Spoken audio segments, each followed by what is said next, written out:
Si tuvieras que tomarte un café con alguien de la historia, vivo o muerto, ¿con quién sería y por qué? La primera es Marvin Bower, el Managing Director, Managing Partner de McKinsey, que llevó a McKinsey a hacer lo que es hoy en día.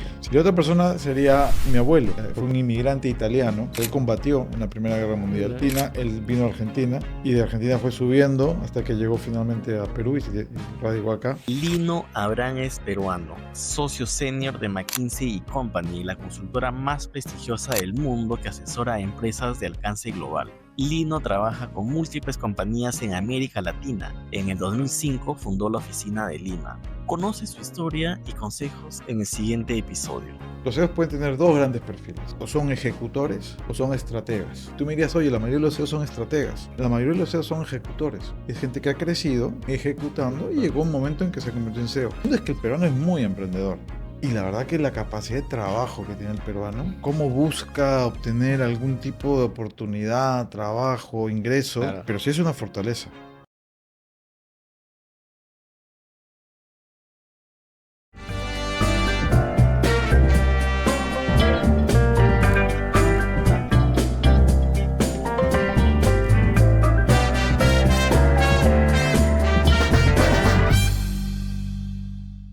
Gas natural para camiones, tractos y buses. Cambia tu flota a GNV y ahorra más del 50% en costos de combustible, impulsando así la rentabilidad de tu negocio. Para más información sobre financiamiento e incentivos, escribe a movilidad.sostenible@calida.com.p.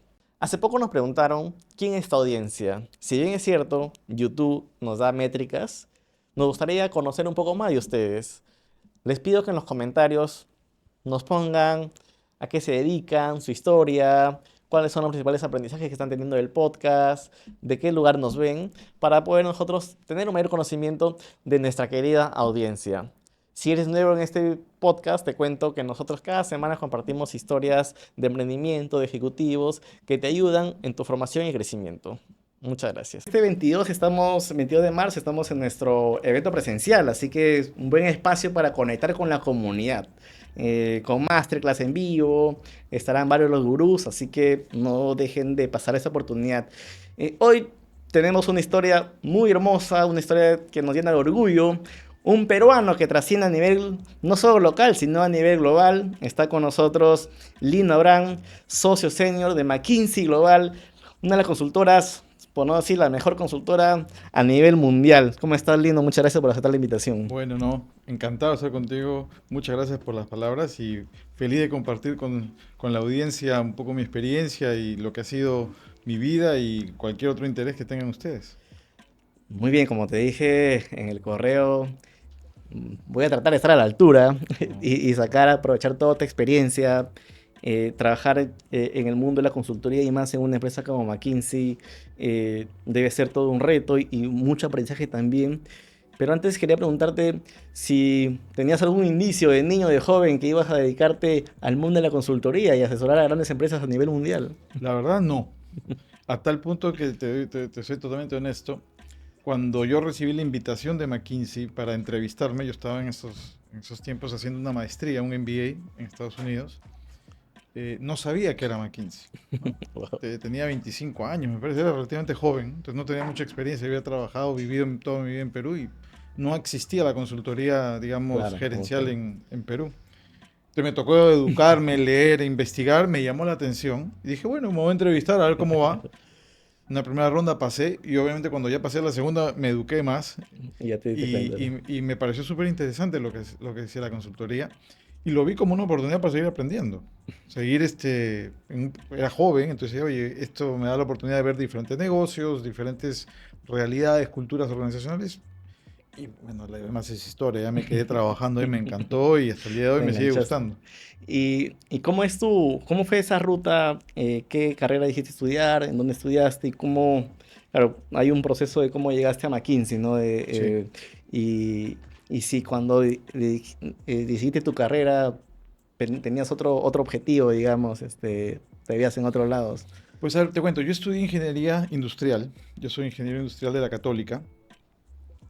A mí siempre me gustaron los números, o sea, siempre. Yo me definía entre números o letras, lecturas, libros, yo decía no, definitivamente números. Claro. y estudié, me fue bien en la Católica, yo entré en el año 90. Pues la Católica, sé que hoy día todavía es muy exigente, pero en esa época era súper Súper. exigente. Sí, sí, sí. Y por suerte avancé bien, hice la carrera en el tiempo establecido, 5 años y medio me parece. Y como buen ingeniero, dije, bueno, voy a trabajar en una planta, porque me gustaban los fierros, me gustaba la ingeniería. Me fui a trabajar a Cementos Lima, que hoy es una SEM. Sí, sí, sí, sí. Estuve ahí un año en planta, haciendo trabajo de ingeniero puro. O sea, Ah, ya. turnos, noche, mañana, tarde, el horno, los molinos. Excelente experiencia. Me gustó mucho, hice un año. Y después se me presentó la oportunidad de saltar a finanzas dentro del mismo Cementos Lima. Ellos estaban en el proceso de expansión de la planta, entonces necesitaban a alguien que conozca la planta, que a la vez pues, pueda trabajar en el área financiera. Y tuve la oportunidad de pasar allá, salté allí y me encantó más, me gustó el mundo financiero, Ideas. mucho más de lo que me gustó la planta. Inmediatamente después de esos 2 años, relativamente poco, fui a hacer una maestría, un MBA a UCLA en Los Ángeles. En ese momento también decidí casarme, relativamente joven en esos tiempos. Claro. Me fui con mi esposa, nos casamos, nos fuimos a Los Ángeles, estudié 2 años en Los Ángeles, hice el MBA con foco en finanzas, que es lo que me gustaba. Y yo en ese momento pensaba probablemente trabajar en un banco de inversión, o en un mundo financiero, en la parte financiera de alguna empresa. Y me llegó esta Esta oportunidad invitación. bueno, de hecho, fíjate, en el internship entre el primer y segundo año, trabajé con Procter Gamble, con P&G, en finanzas. Yo ya Es- me veía Te pues en el veías ahí, mundo claro. y me En eso. gustó y todo, pero me llegó en el segundo año esta invitación para hacer la entrevista. Hice la primera ronda, me fue bien, la segunda ronda me fue bien. Me hicieron una oferta y probablemente de una manera graciosa digo esto, pero la oferta era para ir a trabajar en McKinsey en Venezuela, en Caracas. En un entorno distinto, ¿eh? Ya estaba Chávez. Era Ah, esto fue en el año 99 y Chávez tomó el poder en el 98. un Entonces ya año Chávez antes. era presidente. Obviamente nadie se esperaba lo que iba a Claro. pasar luego con Venezuela. Pero en la discusión con mi esposa y discutíamos si nos quedamos en Estados Unidos, tenía alguna opción de venir a Perú.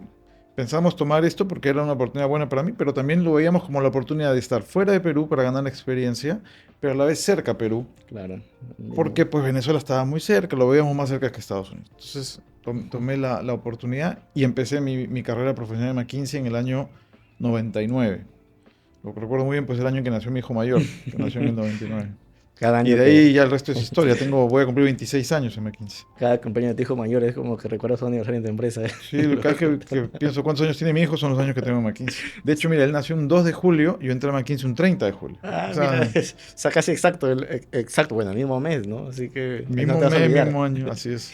Y claro, es la consultoría y más, digamos, en McKinsey es muy competitivo, ¿no? O sea, ¿y qué crees que te iba a ti dando esa capacidad de seguir creciendo? ¿Qué habilidades tenías, esa curiosidad, y crecer, digamos, y quedarte tanto tiempo y lograr ascender, ¿no? O sea, ¿cómo lo has ido identificando? A ver, lo primero que te diría es, la consultoría no es para todo el mundo. ¿Sí? Es una profesión bien demandante, en donde la demanda no viene solamente desde el lado profesional, sino también desde el lado personal. En el sentido de que, fíjate, no son tanto las largas horas, porque creo que hay otras profesiones donde probablemente trabajas más Más. tiempo. Sí se trabaja intenso, pero sobre todo se viaja, y se viaja mucho.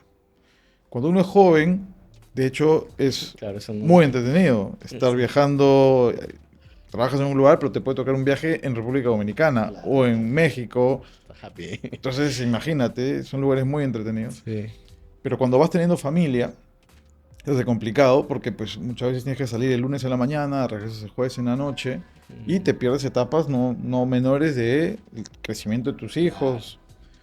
Entonces, a tu pregunta, oye, ¿qué es lo que tiene que haber? Uno, tiene que haber mucho balance y apoyo de la familia, de la esposa.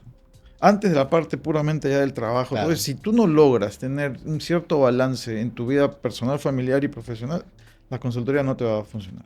Por más de que te vaya muy bien haciendo el trabajo. Y yo siempre tuve el apoyo de mi esposa siempre me apoyó y logramos encontrar ese balance. No fue fácil, incluso hasta el día de hoy, a veces Claro. después de 23 años se queja porque me voy de viaje, pero bueno, lo logramos. Y después ya en el trabajo, propiamente dicho, Yo creo que la consultoría tiene una característica bien particular que los otros trabajos normalmente no los tienen. Y es, tú estás continuamente cambiando de tema, de proyecto, de cliente, de industria, y eso te fuerza a aprender muy rápido. Porque hoy día estuviste haciendo un proyecto en un banco, mañana te toca una telco y pasado te toca una cementera. Y tienes que rápidamente aprender de la industria, aprender del problema que vas a resolver Claro. y muy rápidamente poder darle tu punto de vista y tu recomendación a un cliente que muchas veces tiene 20 años trabajando allí. Entonces eso demanda un nivel de esfuerzo y digamos, de ser capaz de entender los problemas muy rápido. Y eso es lo que a mí me gustaba.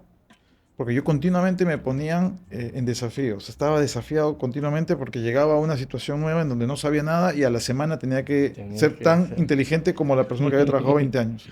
Y eso me daba mucha adrenalina. Me gustaba mucho. No me gusta, me gusta mucho. Claro. Lo sigo haciendo el día de hoy. Tú me puedes decir, oye, después de 26 años ya viste todo. Lejos de ello. Todos Siempre los se días aprende. encuentras una situación diferente. Porque finalmente las empresas son personas. Los problemas pueden ser más o menos parecidos. Problemas de la empresa. Pero luego, cómo los resuelves, Es cada solución es a medida, ¿no? Porque tienes una dinámica en la empresa, tienes unos desafíos desde el punto de vista externo, competencia, y finalmente tienes que poder convencer a tu cliente que es un ser humano. Y entonces tienes que encontrar y ahí formas viene la de forma de influenciar, convencer, y a mí me gusta mucho eso. ¿Eh? Me gusta mucho porque es desafío constante y esa es la razón por la que sigo trabajando en McKinsey, porque me desafía.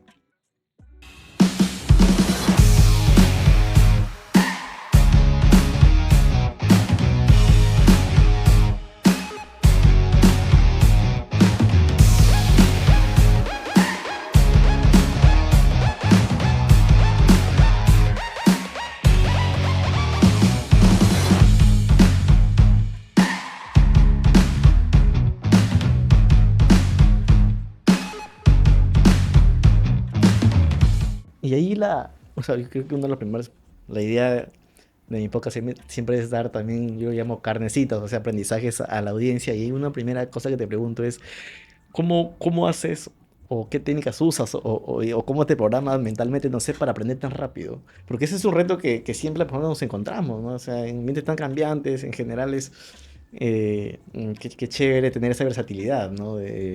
Y más si uno está emprendiendo también, de repente, tiene su negocio, ¿no? Pues mira, yo te voy a dar dos respuestas a ello. Una es la respuesta más, si tú quieres, metodológica que nos enseñan en McKinsey, porque pues obviamente todos los que llegamos ahí Claro. no sabemos cómo enfrentar un problema nuevo cada vez, entonces hay una metodología. De hecho, la rotación en McKinsey, y esto creo que en toda la industria es muy alta, porque es una de McKinsey, la rotación promedio es de 35%. O sea, el tiempo promedio de los consultores es de 3 años. Yo tengo 20 y tantos, ya te podrás imaginar, yo soy el más viejo de lejos, ¿no? De lejos, Una institución. prácticamente. Pero mi punto que hoy es, hay mucha gente nueva entrando al sistema, a la empresa. Entonces tiene que haber una forma en donde rápidamente les enseñamos cómo entender un problema y cómo sobre todo resolverlo. Y a tu pregunta, siendo muy concreto, una de las formas que usamos, que a mí me parece muy buena, es, número uno, está muy claro en cuál es el problema. Porque a veces tú entiendes el problema de una manera, yo lo entiendo de otra, y yo voy a resolverlo, pero era diferente, resolver un problema diferente al tuyo. Puede ser muy tonto, pero estar seguro de que entendemos el mismo problema es importantísimo. Y que luego lo entendemos en todas sus dimensiones. Eso es lo primero. Lo segundo es tienes que entender cuáles son las variables que afectan al problema. Y pueden ser variables operativas, comerciales, de competencia. Y nosotros para eso tenemos lo que llamamos un árbol de issue tree, le llamamos, de problemas o de variables que terminan afectando eso. Y es como lo hacemos. Entonces nos sentamos, agarramos una pizarra y listamos todas las variables que de alguna forma u otra afectan ese problema. Y después lo que hacemos es, como te he dicho, somos nuevos, jóvenes, no sabemos, llamamos a la gente que conoce del tema. Y McKinsey en ese sentido tiene pues miles de expertos, Claro. que es gente que ha visto ese problema 25 veces, lo ha resuelto todas. Tú lo llamas y le dices, tengo este problema, he identificado estas variables, ¿qué piensas? Y él te dice, mira, analiza esto, analiza lo otro. Y luego tú vas y haces el análisis encuentras los resultados y regresas, oye, encontré esto, hace sentido, esto sí, esto no, y ya de esa forma empiezas poco a poco a acotar las posibles soluciones. Y eso lo haces en un periodo de semanas. No te hablo de meses o años, es en semanas, en 4 o 5 semanas ya tienes la respuesta. Pero esa es una metodología propia y funciona y es como, digamos, operamos. Pero esa es la respuesta teórica de la firma. Yo, Lino, ¿cómo lo hago? ¿No? ¿Cómo me enfrento a los problemas? Yo creo que al final va mucho por, muchas veces las soluciones a los problemas están en la misma organización. O sea, yo no soy aquí pues un inventor de la pólvora que te voy a decir que cada vez que vengo se me ocurre algo que tú nunca has... Tú has trabajado 20 años allá. Yo vengo con una semana, o sea, ¿en base a qué te voy a poder decir? Sí, me apalanco en mis expertos, pero muchas veces tú tienes la solución. Lo que pasa es que no te has sentado a pensar en ella o has pensado que algunas ideas que tenías quizás no eran lo suficientemente buenas. Entonces yo sí le gasto mucho tiempo a conversar contigo, conversar con la organización y escuchar, y muchas veces se decantan las soluciones en esos diálogos. Entonces cuando tengo eso y luego tengo los análisis con la experiencia de estos expertos, lo juntas todo y sale. Entonces, a tu pregunta, la metodología McKinsey, pero lo segundo es esencialmente escuchar. Hacer preguntas, escuchar y tratar de unir los puntos. Obviamente, con 20 y tantos años, esa es una técnica que uno adquiere y rápidamente lo puede hacer. Pero ya te digo, es tan simple como escuchar. Hacer preguntas, escuchar y luego sintetizar. Bueno, con tantos años, claro, ya viene como que intuitivo, ¿no? De repente ya... Y empieza a encontrar ciertos patrones, ¿no? O sea, para el tipo de problemas hay este tipo de como doctor, ¿no? Claro, es que al final es eso. Las organizaciones, ponte a pensar, tengo un problema comercial. Oye, el problema comercial puede ser, oye, ¿por qué? Porque tienes una competencia, o porque tienes un problema de distribución, o porque los incentivos no están bien. O sea, son 10 cosas, ese es el issue tree, son las 10 cosas que te están afectando. A ti te puede doler más la opción A, pero al otro le duele más la C. Pero es una de esas. O sea, los negocios son negocios finalmente y no es un viaje a la luna, ¿no? Muchos de ustedes me han preguntado ¿cuál ha sido tu principal aprendizaje después de entrevistar a tantos empresarios exitosos que han pasado en nuestro podcast? Son muchos, la verdad, pero uno de ellos se me ha quedado siempre en la mente, que es sueña en grande siempre.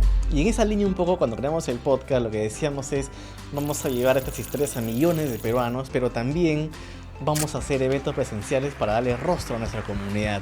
Un año después ya podemos hacerlo y es por eso que este 22 de marzo tendremos el Gurú High Experience, un evento presencial para conectar entre todos ustedes y reunirnos en torno al aprendizaje y esas ganas de crecer y seguir siempre siendo mejores. Tendremos masterclass en vivo, tendremos también grabación de nuevos episodios del podcast, así que va a estar hermoso.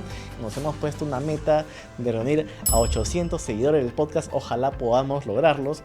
Aprovecha para inscribirte. Estamos con un 20% de descuento en la página web que sale aquí abajo. Nos vemos este 22 de marzo.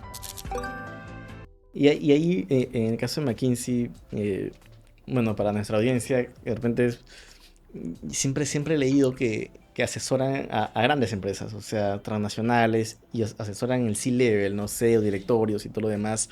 De joven, cuando ibas creciendo, sentías esa presión, ¿cómo lo manejabas a nivel personal, no? Siempre estamos expuestos, ¿no? a expectativas de repente, cierta presión, y el saber manejarlo es importante para tener esa solvencia, digamos, profesional, pero también resistir el camino, ¿no? Como dices, personal, familiar y todo lo demás, profesional también. Es cierto que trabajamos con empresas grandes, muchas veces las empresas más grandes de los países. Trabajamos también con empresas más pequeñas, ¿no? O sea, te sorprendería si te digo que a veces trabajamos con empresas que tienen resultados de utilidad de 10 o 20 millones de dólares. O sea, igual tus empresas son grandes, sí, claro, pero también trabajamos con otras que tienen cientos de millones o miles de millones. Miles de millones, claro. Pero, digamos, trabajamos con un portafolio diferente. Ahora, a tu pregunta, ¿cómo manejar, digamos, el estrés natural de pronto encontrarte con una persona, un CEO? Yo creo que hay una mezcla de cosas. Uno es, otra vez regreso al punto anterior, claro, la experiencia. O sea, desde que entras a trabajar en McKinsey, desde el día 1 estás expuesto a ello. Estás expuesto. O sea, tú como analista, consultor, gerente, vas a las reuniones y participas de ellas. Entonces eso se convierte en una rutina de alguna manera. No es que de pronto cuando eres solamente socio empiezas, no. Claro. Desde el día 1 estás ahí y nosotros además fomentamos no solamente tu participación física, sino que tú también hagas preguntas y que respondas las preguntas. es parte de nuestra cultura, porque es como finalmente tú vas a aprender. Entonces, cuando yo voy, por ejemplo, con un consultor nuevo a una reunión y yo hago todas las preguntas, termino y le digo, oye, ¿por qué no preguntaste nada? Y muchos dicen, no, es que no sabía. No, yo tampoco sabía cuando estaba ahí, pero tenía que preguntar, porque si tú no preguntas, Claro, no vas a aprender. Y acá lo que queremos es que la gente aprenda. Nosotros somos una firma orientada a crecer profesionales. Tan importante como apoyar a un cliente y resolver un problema es es que que los crees que consultores crezcan. Y para que crezcan tienen que interactuar, tienen que tiene que estar preguntar, expuesto a etcétera. eso. Entonces hay mucho de eso. Entonces llega un momento en donde después de unas cuantas interacciones, ya pues, o sea, ¿qué más? ¿No? Ya estuviese con varios, ya la onceava ya es rutina de alguna manera. Claro. Y sí, y leí un estudio que habían hecho ustedes en donde muchos gerentes generales de empresas grandes eran ex McKinsey, Pasa, y son la escuela de CEOs del mundo, pasa mucho, sin duda. y viene, sí, sí lo he visto.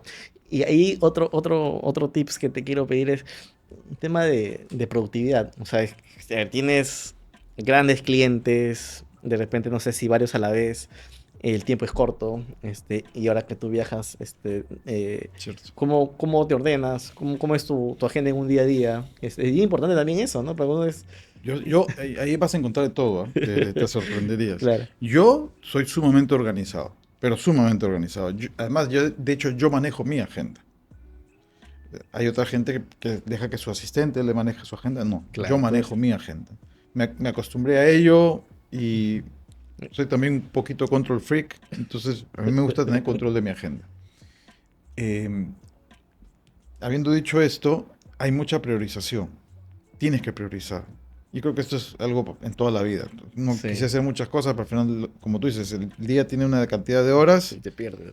entonces tienes que priorizar. Tienes que decir, estas cosas las hago hoy, estas cosas las puedo hacer mañana y estas cosas las voy a delegar, que no me alcanzan las horas. Y de hecho, cuando delegas, le permites a la otra persona que haga algo y que crezca también. Claro, Entonces, muchas veces es una delegación completa, a veces una delegación compartida en donde haces cierto control y vas ayudando a que esa persona avance y crezca. Entonces, va mucho, en mi caso, es orden, priorización y pues hay un poco también de, te diría, de olfato en el sentido de no creo que es priorización, pero a veces tú sabes de que hay algo que tienes que hacer tú y que no Mm, lo puedes delegar. Quizás no es tan importante o no parece importante. pero claro, es un tema no, Y a veces intuitivo. me pasa, me dicen, oye, ¿por qué vas a esa reunión? Un equipo, me dicen, no sé, siento que tengo que ir, siento que es importante. Yo hoy en día puedo estar manejando, sin exagerarte, quizás 10 proyectos en paralelo. Obviamente yo no estoy llevando el proyecto, hay Claro. otra gente que lo lleva, pero estoy participando en 10 o más. Cuando estás en 10 o más, siempre tienes uno que tiene un problema, o dos.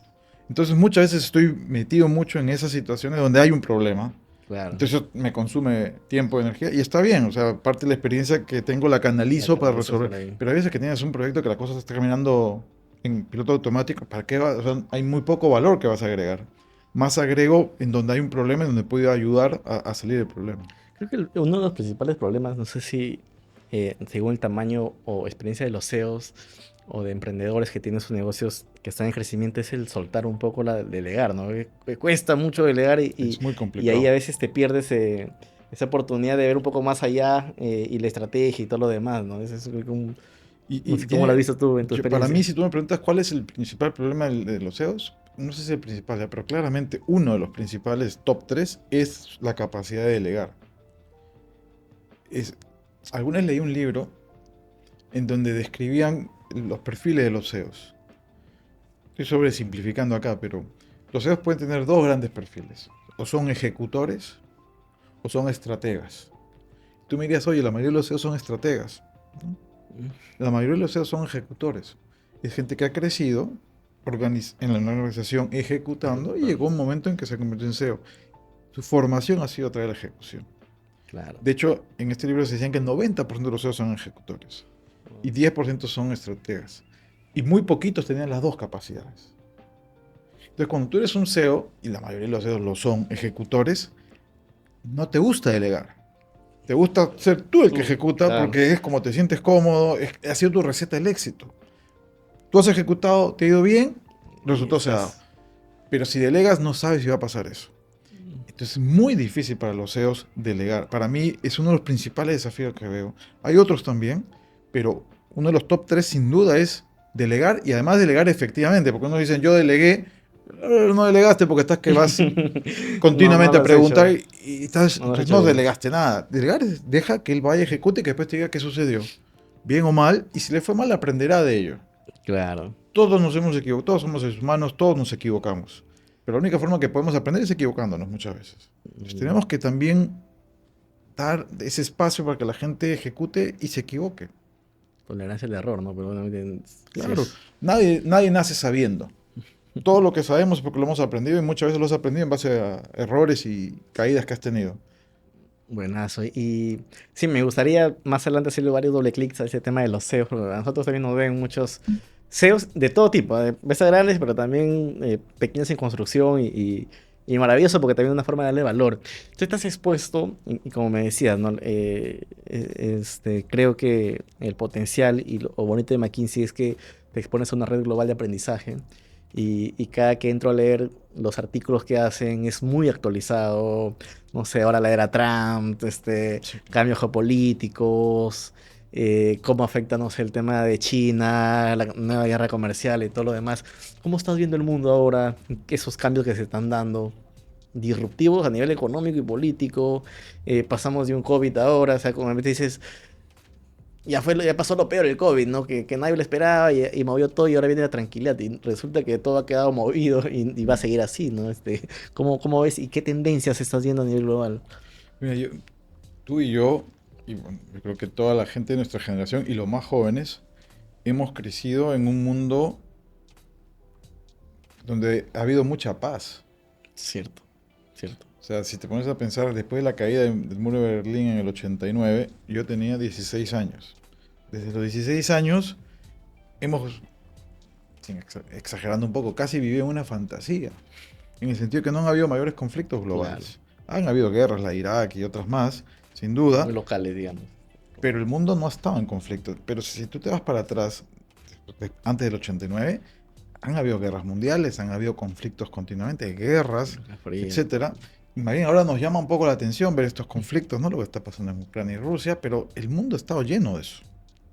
Ha estado lleno de eso. Entonces, a donde voy es todo el tema geopolítico, que en los últimos casi 40 años había pasado de ser una prioridad, se ha vuelto a convertir en una prioridad. Y Sí, esto entonces desafía una cantidad de principios en donde el mundo está operando. Por ejemplo, la globalización. Nosotros hemos crecido en donde el mundo era global y nos global. parecía totalmente natural que los bienes se mueven de un lugar para el otro sin ningún tipo de restricción.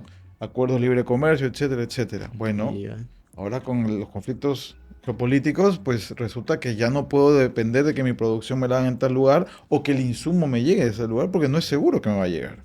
Entonces tengo que empezar a replantear todas mis cadenas de abastecimiento, mis cadenas de suministro para estar pues, apropiadamente abastecido si es que hay un conflicto, etcétera. Entonces, la geopolítica se ha convertido en un tema prioritario.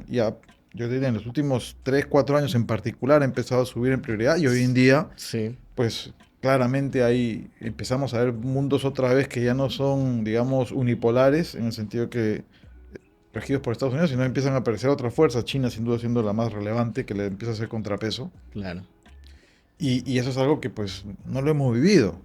Y nos llama la atención de, oye, ¿cómo es esto de las guerras? ¿Cómo es esto que la geopolítica? Si tú me dices, ¿cómo yo incorporo la geopolítica en mi estrategia? La verdad no sé, porque nunca lo he hecho. Entonces tengo que aprender qué significa incorporar geopolítica en mi estrategia. Entonces tengo que pensar, oye, hay todo el tema de cadenas de abastecimiento, es lo más obvio, pero no solamente eso, es también después qué pasa si el país en donde opero se alinea con algún interés en particular, no, cómo eso me afecta. Claro. Y ya no puedes prever de repente a largo plazo tampoco, ¿no? Exacto, las planeaciones ya no pueden ser hoy el mundo va a estar integrado, global. No, no, Claro. no. No sabes si emerge un conflicto allá y de pronto hay que ajustar todo. Entonces ahí tienes que ponerle mucha más versatilidad y flexibilidad a tu modelo de negocio. Ya no puedes ser tan rígido. O sea, la productividad que buscabas antes, ¿no?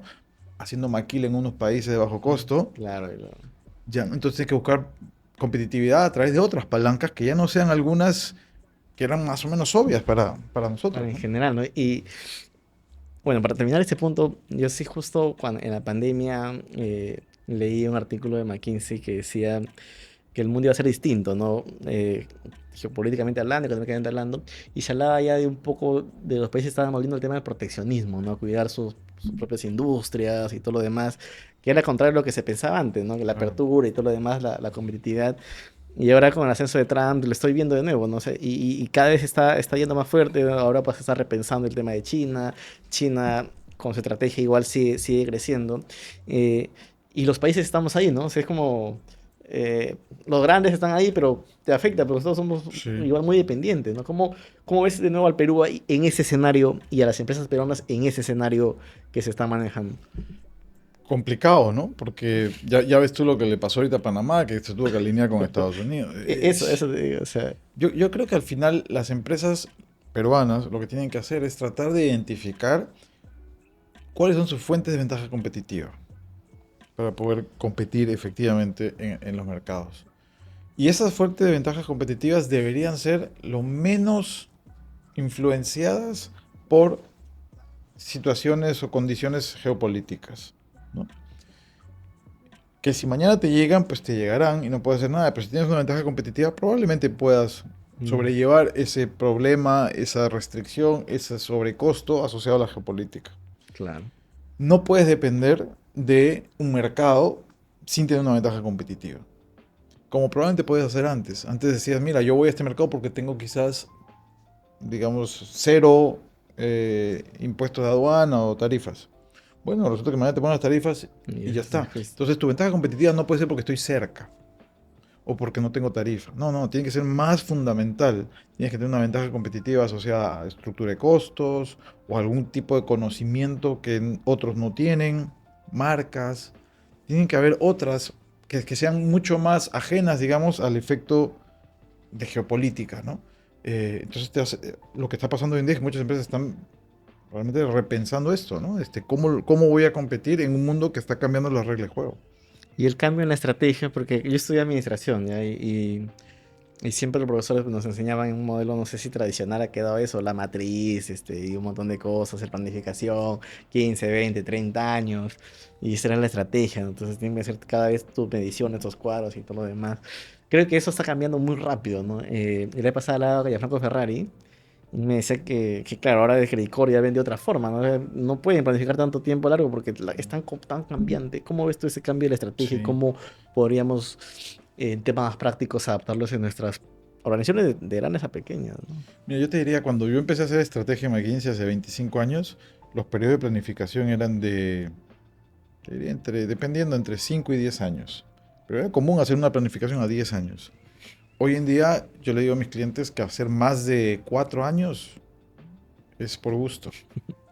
Porque como tú dices, o sea, las cosas están cambiando tanto, que lo que tú piensas que va a pasar en 2 años quizás cambia de manera radical y lo que planeaste entonces los siguientes 2 es por gusto. Yo creo que es más importante enfocarse en, sí, tener una visión de largo plazo, no estrategia, pero una visión. ¿Qué quiero alcanzar? Claro, Y ese quiero alcanzar te va a tomar años o décadas. Tener claro. una visión, eso es bien importante. ¿Qué quiero construir? Pero después en el cómo, tienes que tener un periodo de planificación corto de 3 4 años, muy enfocado en capacidades. Capacidades me refiero a, pues no sé, hoy en día, inteligencia artificial, eficiencia en costos, etcétera, riesgos, dependiendo de qué institución eres, y renovarlas o ajustarlas todos los años. O sea, no puedes hacer una estrategia a 4 años y olvidarte de eso y decir voy para allá. No, tú todos Mm. los años tienes que refrescar. Tienes una visión de largo plazo, sin duda, pero luego tus periodos de planificación tienen que ser mucho más cortos. Buenazo. Y como si no fuera poco, ya pues tienes este tema geopolítico y viene la IA, ¿no? Como esa es una novela futurista que le hablas, te responde y ya no es futurista, sino es algo real. Ayer hablaba con ChatGPT y habían puesto una función, analizar ahora, y decía, analizando el contexto, y te daba respuestas cada vez más precisas Claro. y te sorprendes, ¿no? Y eso creo que lo cambia muchas veces las bases de cómo funciona una economía, las empresas. ¿Cómo están viendo ustedes el tema de la IA, en Pues general? mira, yo creo que IA es lo que en su momento fue digital hace 15 años. Ese es el nivel de cambio que va a traer la inteligencia artificial en el mundo de en nuestra vida cotidiana. O En sea, general, ponte a claro. pensar, o sea, hoy día hay muchas cosas que hacemos a través de digital que probablemente cuando estábamos en el colegio, o sea, no existían. O sea, Claro. no, o sea, es brutal el cambio que ha habido con digital. Súper, súper. Y sigue dándose, ¿no? Sí. Ya, IA va a ser parecido. Hay cosas que dentro de 10 años vamos a decir, ¿cómo lo podemos hacer de esa manera sin la IA? Bueno, es así, es así. O sea, va a cambiar hábitos de consumo, hábitos de estudio, capacidad de desarrollar nuevas propuestas de valor, nuevos negocios. O sea, nos va a cambiar todo. Y estamos ahorita recién viendo la parte más alta de este gran iceberg, que es lo que va a hacer la IA. Y esto está basado en la capacidad de cómputo, esencialmente, ¿no? Claro. Sí, hace poco, ahora que estoy viendo en España, escuché que había un proyecto en donde iban a poner centros de cómputo en una región de España de 5.000 millones de dólares. Imagínate, y era una empresa, un centro de cómputo de 5.000 millones de dólares. Wow. Y esto es solamente en España. Digamos, la escala. ¿Y esto es por qué? Por la IA, porque la capacidad de procesamiento que necesitas para Sí, dar esas respuestas tan rápidas necesita mucha capacidad de procesamiento. sí, sí, sí. Entonces eso está cambiando de una aceleradísima, de una manera muy acelerada y va a cambiar de manera fundamental cómo estudiamos, cómo hacemos negocios, cómo nos comportamos en el día a día. Sí, vi justo que en Estados Unidos estaban haciendo un plan de más o menos 30.000 millones, es lo que iban a usar en centros de cómputo, porque te consume mucho Exacto. eso. Consume energía, ¿no? La cantidad Sí, de energía que que se consume es necesita, tremenda. es tremenda. Y ahí viene un reto para las nuevas, no sé si nuevas generaciones, pero en general profesionales, ¿no? Porque si lees he leído muchos artículos del impacto en el trabajo, de muchas personas que de repente se pueden quedar sin trabajo o va a afectar la forma en cómo se trabajaba, ¿no? Y ahí, ¿cómo qué recomendarías a estos profesionales o que están en ese proceso de crecimiento, ¿no? Para estar siempre vigentes. Tenemos que aprender, reeducarnos. Vamos, esto no es algo nuevo. O sea, imagínate, cuando llegó la máquina a vapor, Claro, la revolución industrial, lo que trajo, ¿no? Los vehículos, lo que fue en su momento la computadora. O sea, imagínate cómo era la vida sin computadora. No te digo sin iPhone, sin computadoras. O sea, yo de hecho, la primera computadora llegó a mi casa cuando tenía 15 años. Hasta los 15 años yo no tenía computadora en mi casa. Cuando necesitabas hacer un trabajo era con máquina de escribir. oh, claro, esa antigua, ¿no? Así era, Una ¿no? O reliquia sea, ya. en las oficinas la gente tenía su máquina de escribir. Imagínate cómo cambió la productividad cuando trajiste la computadora. O sea, es brutal. Y era moderno para ellos, ¿no? Como que está ahí, sí. Y no pasó nada. La gente se ajustó. La gente aprendió a trabajar con las computadoras. Claro, hay trabajos que se pierden, pero hay trabajos que se crean también.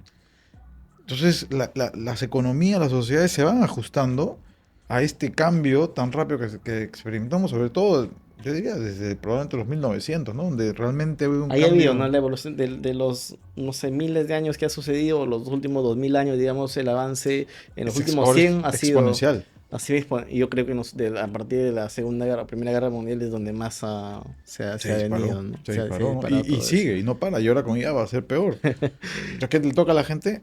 Reeducarse, aprender. Las nuevas generaciones ya lo traen consigo. Tengo una de mis hijas que está estudiando en la universidad, y ella estudia con IA. Pero le han enseñado que tiene que tener ciertos protocolos Claro. para reportar cuando hace un trabajo apoyado con la IA. Pero ya trabaja con eso. No puedes tapar el sol con un dedo. Muy bien. Está a tu alcance, vas a usarla. Bueno, pero tienen que haber protocolos para que quede claro qué es lo que tú hiciste y qué es lo que hizo la IA. Claro, claro.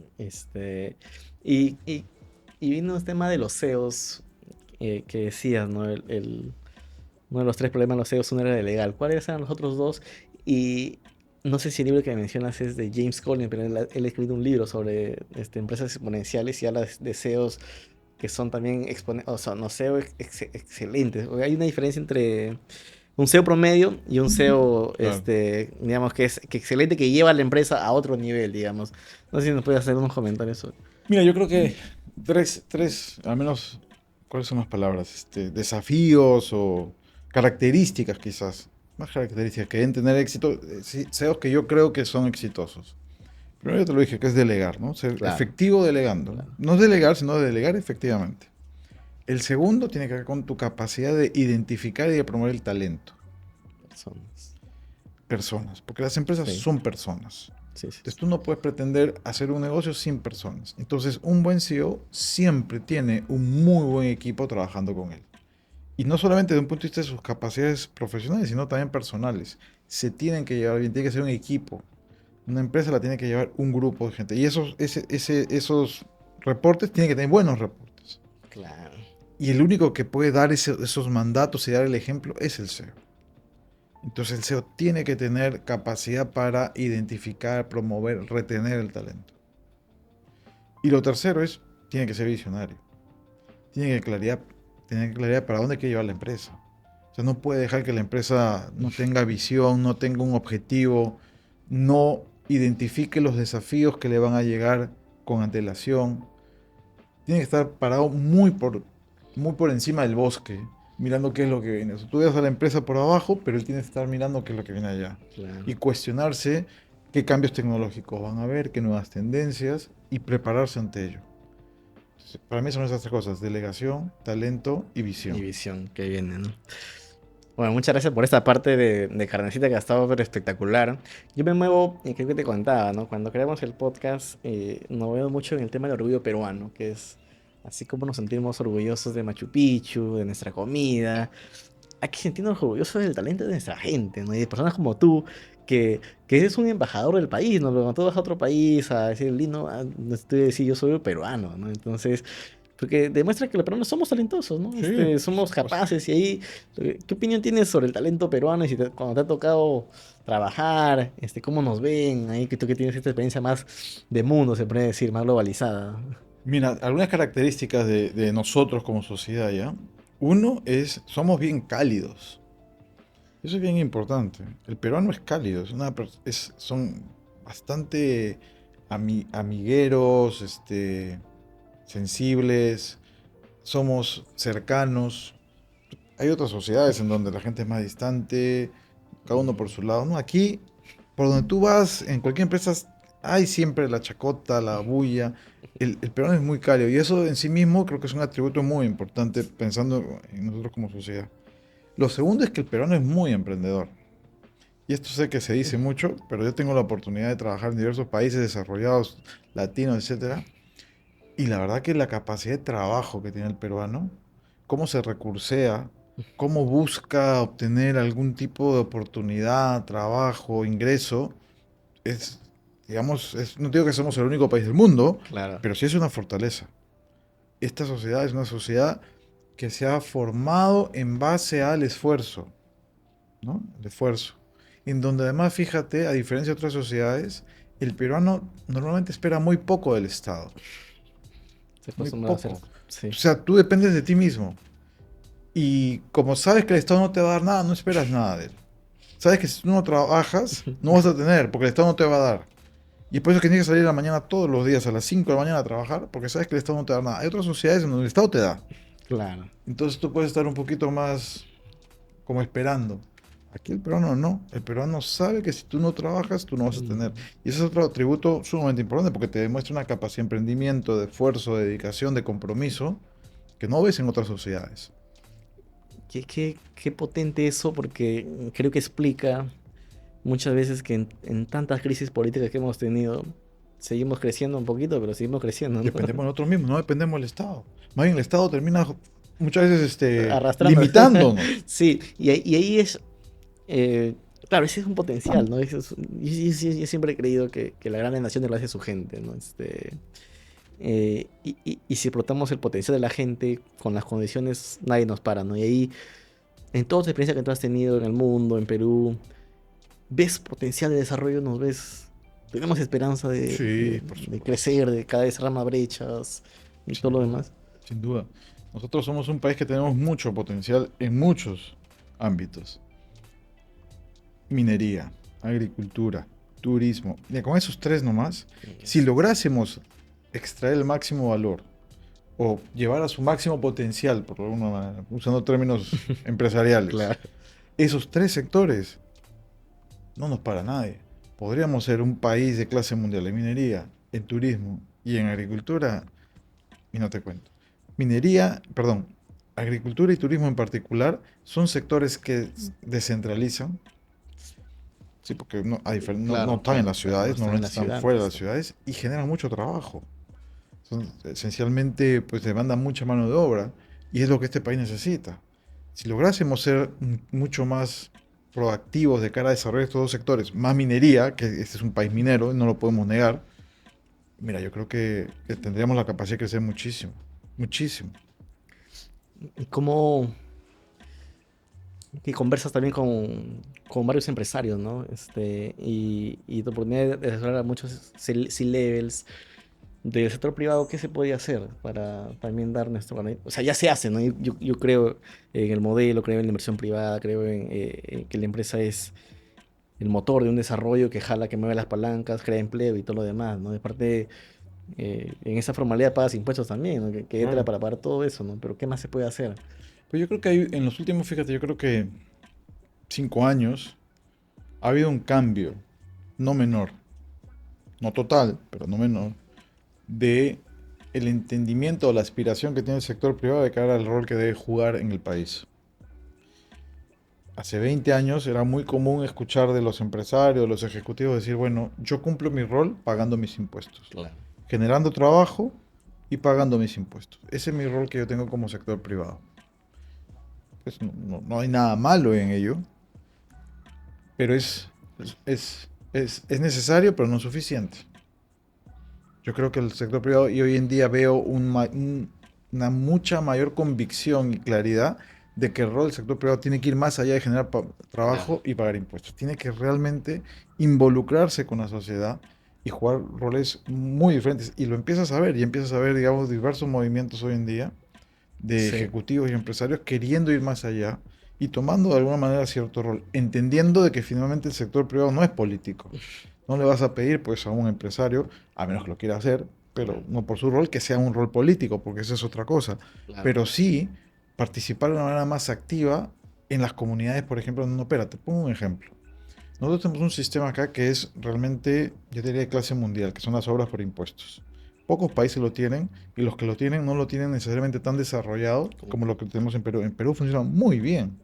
La verdad que es un sistema muy efectivo en donde las empresas se encargan de ejecutar obras en beneficio normalmente de las poblaciones, o no necesariamente, pero de la sociedad, por ponerlo. Funciona bien, nadie lo cuestiona, es efectivo, es eficiente. ¿Por qué no dar un paso más? Y decir, no solamente voy a hacer obras por impuestos, sino también voy a hacer lo que llamaría gestión por impuestos. Me explico. Si tú vas a construir un hospital, ¿por qué no puedes tú también gestionar el hospital?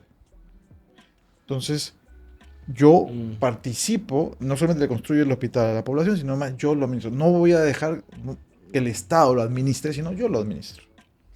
Para el beneficio de esa sociedad, de esa comunidad a la cual estoy dándole el servicio. Tú dices, no, pero hoy hay un riesgo, porque ¿qué pasa? Si hay un problema, después...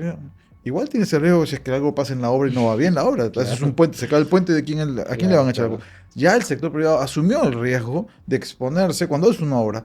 ¿Por qué no puede dar un paso más y hacer gestión? Hay algunos ejemplos por aquí y por allá que se hacen, pero no es sistémico.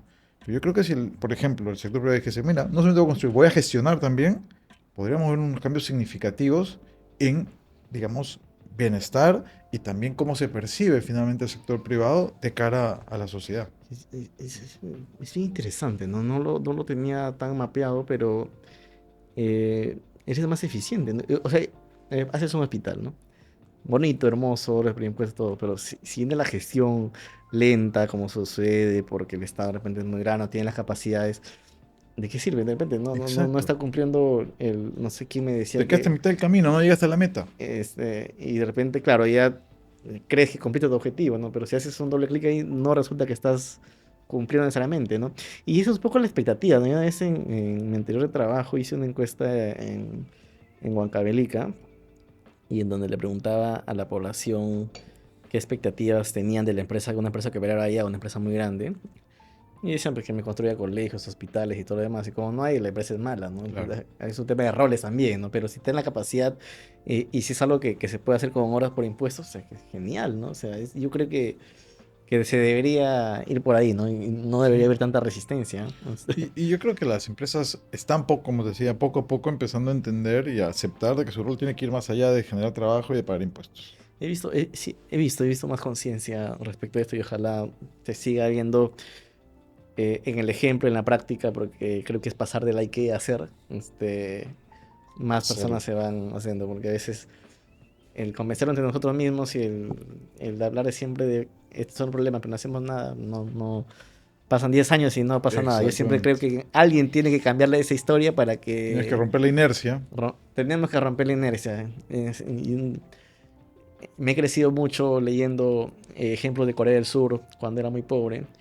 Y algunos empresarios ya viejitos escribieron libros y decían, nuestra generación se sacrificó para hacer lo que Corea es ahora, ¿no? En todo su sentido, ¿no? Y siento que necesitamos acá gente que también, o una clase empresarial que sienta ese romper la inercia para en 15, 20 años ver cambios estructurales en nuestro país, ¿no?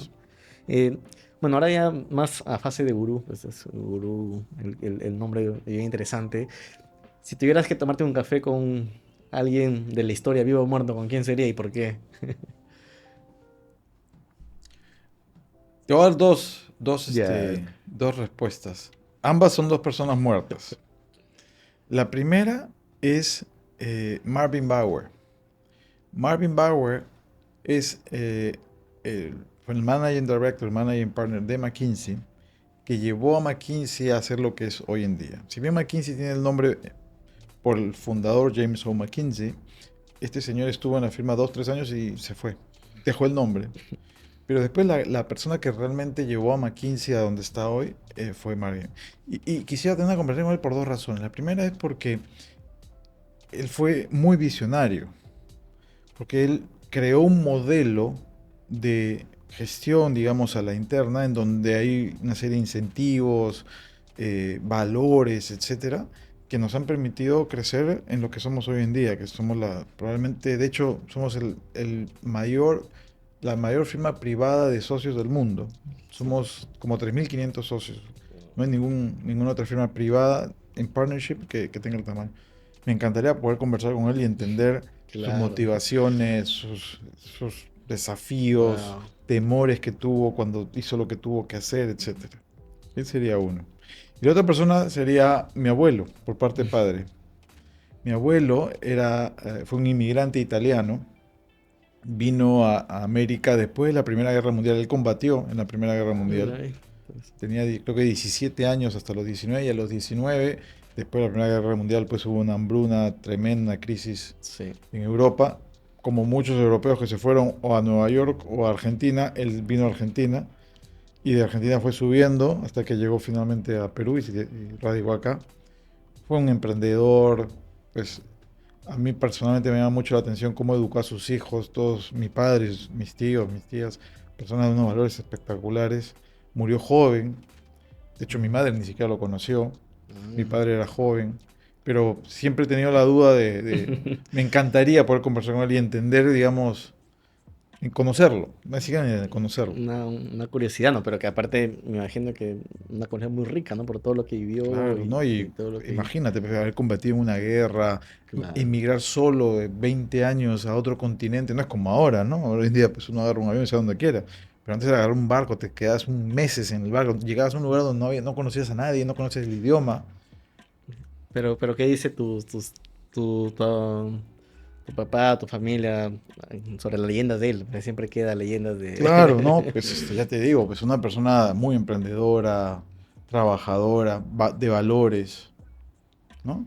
Que finalmente es lo que normalmente le trasladas a tus hijos, ¿no? O sea, tus hijos normalmente son más o menos, de alguna forma, un reflejo de lo que tú eres, ¿no? Y va llegando, ¿no? Más otras te mejoran, ¿no? Con otras cosas mejores. Claro. Pero ahí hay algo que tú definitivamente trasladas, ¿no? Y esa palabra valores sí es importante, ¿no? En general yo creo que te marca muchas veces el éxito profesional o como persona en general, ¿no? ¿Qué opinas tú sobre los valores? Pues para mí los valores son principios básicos de convivencia, de vida, ¿no? Son medio líneas rojas que uno no puede pasar. La vida siempre te lleva a extremos, ¿no? Donde tienes que tomar decisiones. Pero cuando has definido unos valores, hay ciertas cosas que tú sabes que no puedes pasar. Claro. Y pues cada uno tiene un set de valores. Al final yo creo que son bastante obvios, ¿no? O sea, no sé, pero en mi caso es honestidad, respeto. Yo siempre digo, yo no quisiera que me hagan, yo nunca haré algo que no quisiera que me hagan a mí. Y eso para mí es, por ejemplo, es una forma como me comporto, ¿no? O sea, lo que no me gusta que me pase, yo no lo voy a hacer a un tercero. Y eso ya te restringe un montón, porque Claro. que a ti no te gusten algunas cosas, ya te limitó, ¿no? Al final es eso, es principios básicos sobre los cuales tú vives. Pero ahí sí, siempre esas conversaciones que le he escuchado varias veces, ¿no? Del profesional, ¿no? ¿Qué prefieres? ¿Un profesional efectivo pero sin valores o uno con valores? De repente. No. Y veo, sí, tiene dilemas, ¿no? Lo he escuchado varias veces. Ahí pues es una línea. Una línea que no... Ahí no hay discusión. que no es- Y el éxito, hablábamos antes de la conversación sobre el Sí. éxito, ¿no? El éxito y el fracaso, ¿no? Que para ti, Como te decía, para mí el éxito y el fracaso es una definición relativa. No creo que exista el éxito o un éxito homogéneo para todos. Para lo que tienes éxito, para mí quizás no lo es, y lo que tienes fracaso, quizás para mí no lo es. claro. Yo creo que cada uno de nosotros tenemos que definir qué significa éxito y fracaso. En base a lo que son nuestras preferencias, muchas veces nuestras capacidades, porque también no todos tenemos las mismas capacidades. Claro. Y sí es bueno definirlo, tener una idea de lo que es eso. ¿Qué es el éxito? ¿Cómo definir el éxito para mí? Para mí tiene un componente muy fuerte de lo que llamamos felicidad. Yo creo que al final uno en la vida tiene que tratar de ser feliz.